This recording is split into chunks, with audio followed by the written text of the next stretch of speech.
By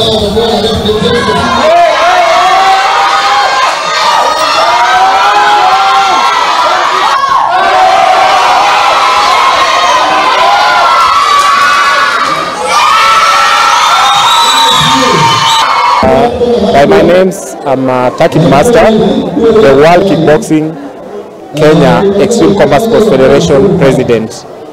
Today we are here in Nakuru. We have this national selection tournament that was to be staged in Nakuru today, and that's what is going on. So we decided to at least come back to Nakuru, make sure that all our fighters get their chances to be in our national team as Kenyan fighters represent our country.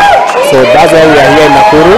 And we are so thankful for the Nakuru County guys who always train hard, the Nairobi County guys, Yahuma. We have people from Murang'a County, we have people from Kisumu, we have people from Kiambu, as far as Mombasa.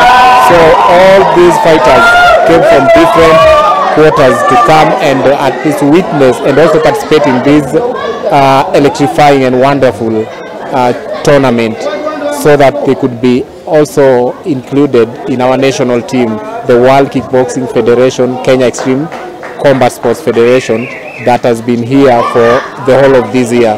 So we're only urging our government and any stakeholder who can come on board and support us nurture all these talents, because if you could look behind me here, you could see that we have many young talents here, because whatever you want to do, if you could nurture the talents from the young ones to the older ones, then I think that's the only way and the future of mixed martial arts in this country. Remember, we don't only deal with kickboxing, we deal with mixed martial arts. We have Muay Thai, we have kickboxing, we have Wushu, we have Sanda, we have a lot of things that we are doing here. So here we have age bracket of between 4 to 40s. That are participating here today, both male and female.